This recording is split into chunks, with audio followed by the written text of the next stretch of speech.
하버드 대학과 캘리포니아 공과대학도 내년부터 SAT, ACT 점수를 받습니다.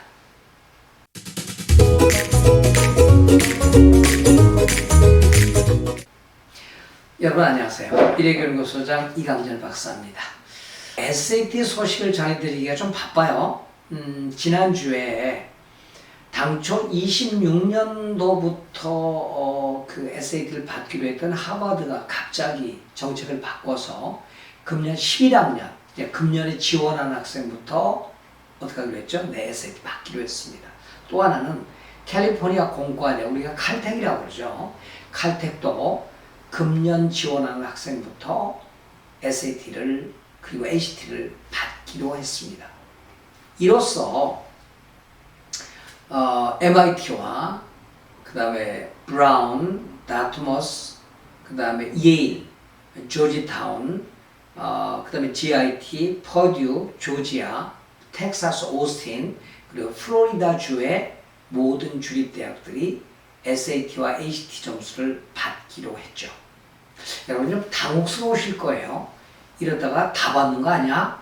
네, 제가 정확히 말씀드리면 미국의 4년제 대학이 약 2,300여 개, 총 미국 대학은 한 4,000여 개 되는데 2,300여 개의 4년제 종합대학 가운데 그 SAT를 받기로 한 대학은 아직 20개가 안 됩니다.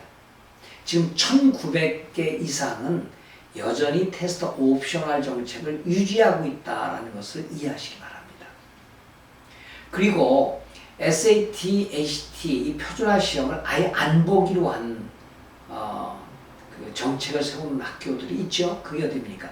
UC 계열 학교죠. 9개. 그리고 University of California State University 그게 26개인가요? 제 기억이 좀 가물가물한데 그 대학들은 아예 앞으로도 SAT, ACT를 안 봅니다. 아마 내년부터는 자체 시험을 준비하고 있다는 얘기가 들리는데 아직 확정되는 것은 아닙니다.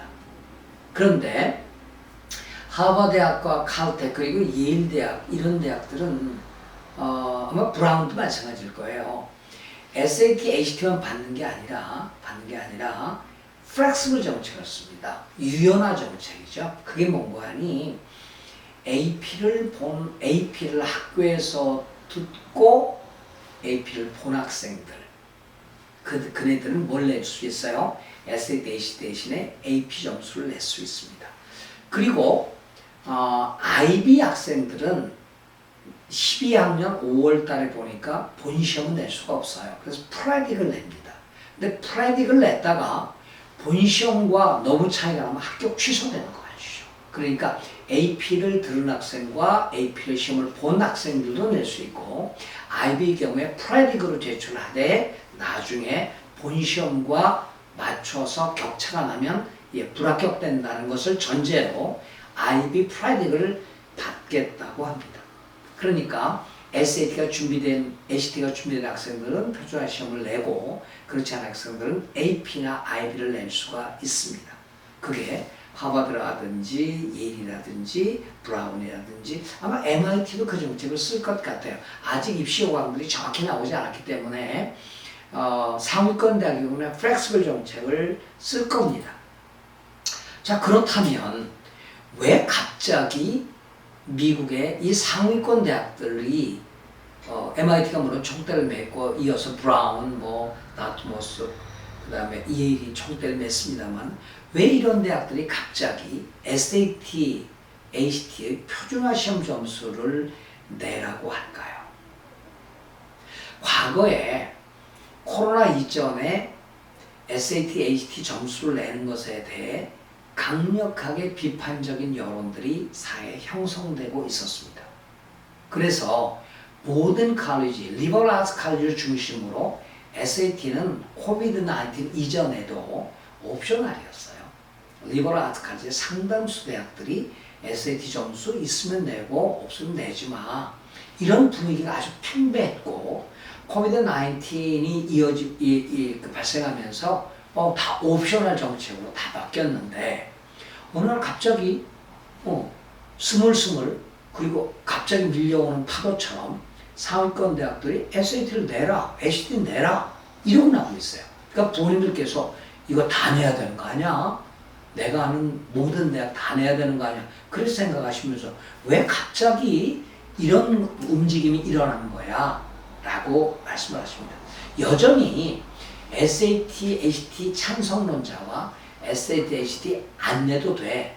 이 반대론자들이 팽팽히 맞서 있습니다. 이 SAT 옵셔널로 하는 추진하던 그 이제 모임이 있어요. 그 fairtest.org라는 건데 말하자면 공인 점수 내지 말자. 이거는 계층 간의 격차. 즉 SAT, ACT를 할 수 있는 애들은 누구예요? 돈이 많은 학생들이죠. 과외시켜야 되니까요. 또 그걸 준비하려면 어차피 돈이 많이 들어가니까. 그러니까 그 SAT, ACT 점수가 소득 어떤 그 격차로 벌어지는 교육의 격차를 점점 더 심화시킨다. 이게 반대파의 주장이에요.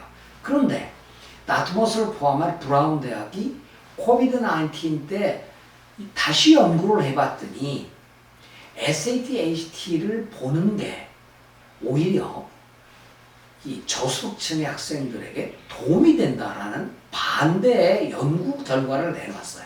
이게 아직도 팽팽히 맞서고 있습니다. 또 하나는 SAT, ACT를 높은 점수를 낸 학생들이 대학에 가서 잘하더라. 이 아이들이 결국 학업적 성취도가 높은 학생들이더라라는 연구 결과를 내놓습니다.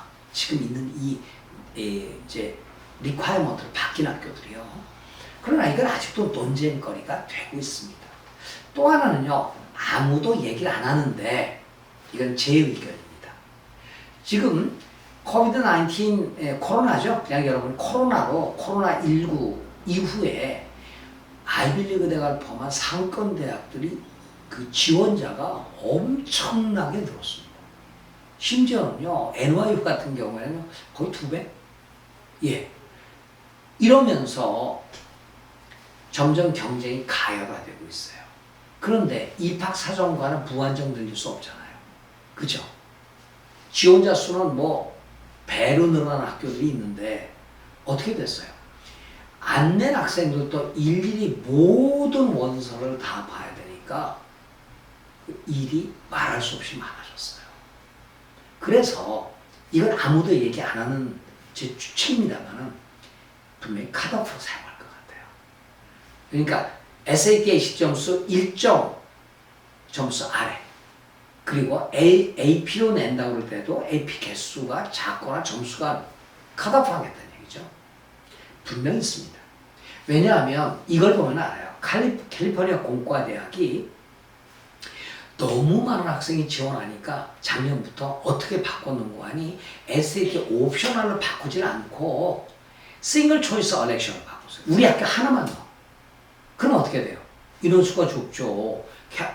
하버드도 넣고 싶고 예일도 넣고 싶고 어떤 학교도 넣고 싶은데 캘리포니아 공과대 우리 하나만 넣어. 그럼 겁먹죠. 왜? 캘리포니아 공과대에 들어가기 어렵고 학생 수가 전체 학생 수 900명밖에 안 되잖아요. 이걸 보면서 이 컷오프 그 어떤 기준으로 사용하려는구나. 자, 맞아요. 이 대학들이 주장하는 게 연구 결과 저소득층 학생들에게 도움이 될 수 있다. 그리고 SAT, ACT가 점수가 높으면 학업 성취도 높더라. 분명히 인정한다니까. 그런데 내면적으로는 너무도 많이 밀려드는 학생을 자르고 정말 우수한 학생들만 뽑으려고 하는, 그러니까 플러스 알파가 더 들어가는 거죠.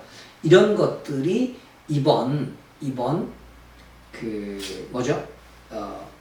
SAT, ACT를 요구하게 된 배경이 아니었을까 이렇게 생각을 합니다. 그동안 이제 SAT를 비판적으로 왔던 입장을 제가 좀 더 설명을 하면, 부유한 가정의 학생들은 SAT 준비하기 위해 고액을 쓸 수 있는데 저소득층 아이들은 못 쓴다. 그래서 경제적 불평등을 가속화한다. 그 다음에 시험 준비 자원 접근성에 SAT 준비를 위한 어떤 교재, 온라인 자료, 모의고사 등도 그 접근성이 돈 많은 학생들은 유리한데 돈 없는 학생들은 불리하니까 이 접근성의 문제다. 세 번째는 SAT의 내용과 이 문화적 편향성 얘기를 많이 들어요. SAT의 문항이 중상류층 백인 문화에 편중돼 있다. 따라서 다른 배경을 가진 학생들은 이 시험 문제에 불리하게 작용한다. 또 하나는 에세이 점수가 낮으면은 그럼 상위권에 못 가는 거냐? 이런 반대 의견들이 많았거든요. 저는 이 점에 아직도 동의합니다. 그런데 뭐 할 수 없어요. 뭐 하버드, 예일 갑인데 어떡합니까? 그래서 아까 말씀드린 정리하면 우수 학생을 선발하고 싶고 선발 과정을 간소화하고 싶고 공정성 확보하고 싶고 또 이제 US 뉴스 앤드 월드 리포트가 과거에는 에세이 점수에 반영을 해가지고 우수한 학교에 이제 가산점을 줬는데 지난해부터 이거 뺐어요. 그런데 하버드, 예일, 브라운, 다트머스, MIT, 카우텍 이런 곳이 이제 SAT를 리퀘어먼트 하기 시작하면 US 뉴스 앤드 월드 리포트 다시 쓱 집어넣을 것 같아요. 그러면 어떻게 될까요? SAT 바람이 또 급격하게 불 것 같습니다. 자, 이렇게 하시면 됩니다. 그럼 어떡할까요? 1900여 개가, 2300개 대학 가운데 1900여 개가 아직도 SAT 안 봅니다. 옵셔널입니다. 그리고 20여 개 이상이, 30개 가까이가 아직도 테스트 블라인드예요. 자, 그러면 내가 1510점이다. 그럼 어떡할까요? 1510점에 해당하는 학교를 넣고요. 그렇죠? 그 다음 이 점수를 넣어가지고 안 되겠어. 예를 들어서 MIT, 하버드, 예일, 프린스턴 1550 넘어야죠. 그렇죠? 이 학교를 안 넣는 겁니다. 근데 어떻게 해요? 에모리, 그렇죠? 조지타운, 넉넉하죠. 이 정도의 학교를 넣나? 그러니까 이 전략, 작전이 더욱더 눈치 보기가 더욱더 중요해졌다라는 말씀을 드립니다. 이게 전문가들이 몫일 수도 있고 여러분들이 공부를 하시면은 어떤 학교를 넣고 어떤 학교를 안 넣고 이런 다양한 전략을 구사하시는데 도움이 되시길 바랍니다. 오늘 하버드 칼텍의 SAT 리퀘어먼트 정책 전환을 계기로 SAT에 대한 설명을 다시 드렸습니다. 고맙습니다. 안녕히 계십시오.